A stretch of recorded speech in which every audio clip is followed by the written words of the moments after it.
latest economic information out of China shows the economy growing steadily so far this year, up about 4.6% in the third quarter and about 4.8% across from January to September. Okay, joining us now to discuss these latest numbers, William Lee, the chief economist at the Milken Institute. It's good to see you again. Thanks for coming in. Thanks, Sean. The latest information shows China's economy beat expectations in the third quarter, despite slowing down slightly from the second quarter. What do you think the main factors were behind this deceleration? Well, I think the policies that have been put in place pretty good for long-term growth, for ensuring high-quality growth, but the immediate need to bolster private sector demand really hasn't kicked in. Private consumption is less than half of the GDP growth right now, and I think people have to be made confident that their wealth is intact in the property sector and their jobs are secure, and not only for today but also into the medium term and long run, especially jobs for their kids.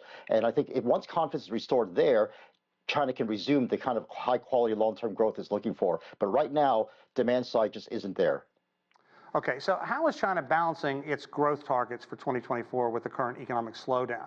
Domestic demand remains weak. China's stimulus measures, as we've talked about, have been out there, and they bolster the markets. But overall, if you read what economists are saying, it seems to be kind of a wait-and-see attitude out there right now.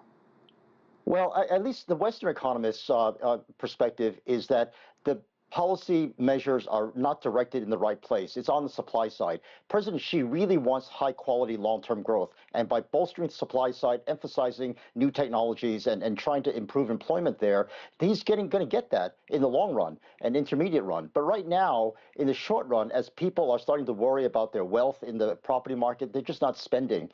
We had a boost in retail sales, yes, but that came because of government programs to swap stuff, and that's a very short-term transitory measure. We need more stuff on the demand side, and I think the authorities really have to look carefully about stimulating private consumption. Yeah. Okay, let's talk a bit more about manufacturing, because there's kind of a tale of two stories right now. China has made it clear, as you said, that it wants higher quality, more innovation. Now, knowing growth won't equal the high-flying double-digit growth that we really saw that raised so many out of poverty in the late 90s, early part of 2000s.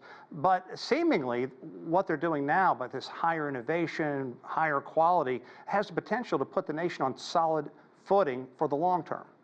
Oh, absolutely, Sean. In fact, President Xi has made it very clear that he's made the explicit decision to trade off high quantitative growth for lower high quality growth. And that will come about in these high-tech sectors because it's going to require higher training and provide jobs that pay a lot more to people who work in these sectors. So I think the measures to try to improve the solar energy and new energy technologies and biochem sectors are exactly what's called for to push China into that high middle-class status country.